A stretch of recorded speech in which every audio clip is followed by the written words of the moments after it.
by nog 'n episode van Sterre agter die skoolbaadjie. En dan vandag hier by my het ek die nuwe eerspan afrigter, meneer Dean Wilsenag. Welkom. Nou Dean, is nou vir jou eerste keer nou by die eerste span en jy saam met Llewellyn Leroux, wat beter bekend as Lou, saam met jou afrig, hy's 'n buiteafrigter en jy het nou diepspore getrap in onder 16s laas jaar baie goed gedoen. Jy weet, Leeuwsbeker, verder gaan na die Noordval toe en alle goeie. So, jy weet, nou om my eerspan af te rig is nou die volgende ding. Is nie altyd so maklik nie, almal wil dit doen, maar is nie altyd so maklik nie, maar ja, baie geluk daarvoor en ons sien reg uit na mooi dinge wat gaan gebeur hierdie jaar. Nou as afrigter, waarna sien jy uit na hierdie seisoen? Is dit daar 'n spesifieke wedstryd, miskien 'n toer, 'n oefenkamp, enigiets wat jy miskien uitsien na? Ja, ons het nou baie beplanning hier by die skool. Ons skool word mos nou 80 jaar oud hierdie jaar, so dit is nou nog 'n bietjie ekstra druk op 'n afrigter, want daar is sekere verwagtinge van die ouers daar buite en van die skool en daai dinge. Maar ons staan nie terug nie, ons gaan hom vat. Daar's definitief 'n oefenkamp wat nou na die Maartvakansie gaan plaasvind. En ja, ons sien uit om bietjie die verhoudings in die span net bymekaar te sit tussen die senior groep. Want ons is nie voorstanders daarvan om 'n eerste span en 'n tweede span te hê nie, maar eerder 'n senior groep. As die ouetjies beseer is of wat ook al, dan moet hulle kan inskuif en hulle moet 'n verskil kan maak. Dan lê die Sentraal Wes ook nog voor in die Junie vakansie. Dit is ook altyd vir die klomp seuns 'n lekker uitdaging waar hulle saam met ander skole geleentheid kry om saam met hulle seuns bietjie te speel en bietjie ander dinamiese omgewing en rugby atmosfeer te kan skep. Ja. En dan ja, definitief dink ek is om weer in die Leeuws final te kom. Hoopelik kan ons weer vir die beker kry. Laas jaar was maar 'n bietjie 'n downfall gewees in die final om nie weg te stap met die beker nie, maar ek is baie trots op die seuns dat hulle so ver gekom het deur die Noordval en dan tot in die semifinaal en dan hoop ons kry ons maar weer vir Hoogenout. Ja. Dat ons weer 'n bietjie die playing field kan level tussen die twee skole van ons. So as jy praat van 'n oefenkamp, het gesê hulle het genoeg 'n oefenkamp.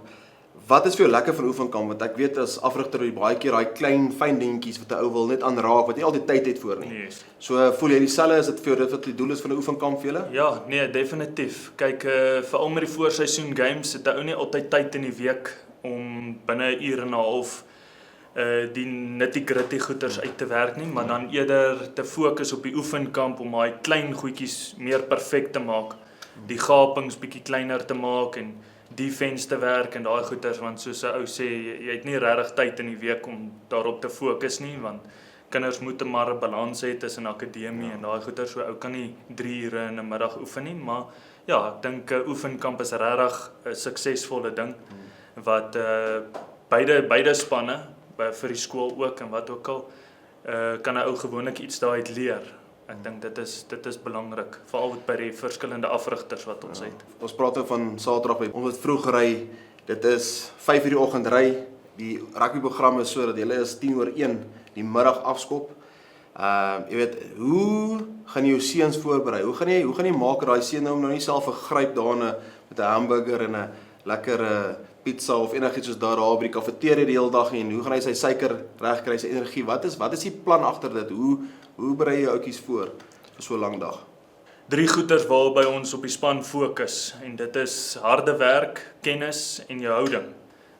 Ek dink dit kom alles bymekaar want as jy kan nie nou al die harde werk wat jy ingesit het die week op 'n Saterdag agter 'n burger gaan weggooi nie. So ek dink die klomp seuns weet wat van hulle verwag word. En ek dink ook omdat dit maar rugby atmosfeer is, dink ek kinders sal altyd kinders bly. Ek dink om elke span te gaan kyk en te kan sien, luister, dit is wat hulle verkeerd doen. Hoe kan ons dit in die game dan nou verbeter? Jy weet, net bietjie daai eie kennis opdoen en dan op die ou einde net opdaag wanneer dit sy beurt is om te wees en dan die houding te kan toepas op die veld. Ja, baie nee, ek stem 100% saam met jou. Dan nou laaste vraagie net, wat sê jy is jou grootste uitdaging op skolevlak met rugby en voel jy dat rugby gesond is op skolevlak? Kyk, al moet ek nou self sê, ek dink rugby op skole is nou bietjie meer kompeterend as 'n ou so kan sê, veral tussen die verskillende skole. Ek dink dit is net vir kleiner skole trek dalk 'n bietjie meer swaarder, omdat as 'n ou kind het wat talentvol is, dan word hy gewoonlik maar die volgende seisoen oorgevat deur ander skole, maar Ou werk met wat 'n ou het. Ek dink dit is belangrik. 'n Ou moet eerder fokus op, jy weet, die kinders en die ontwikkeling van die kinders se talent en skills wat hulle het. En op die ou einde, een negatiewe ding kan ek definitief sê is die red tape.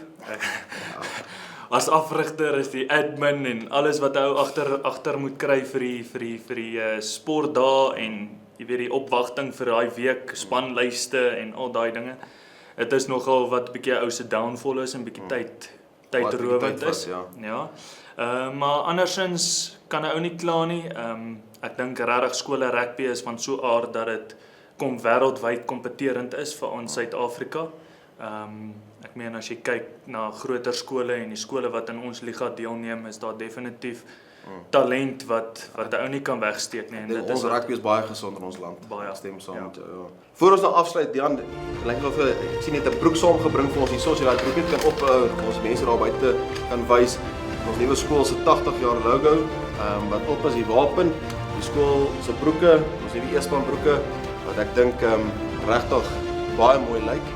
En ja, so baie dankie aan al die borgers wat betrokke is en kyk uit vir ons volgende episode by Sterre Agter die Skoolbaai.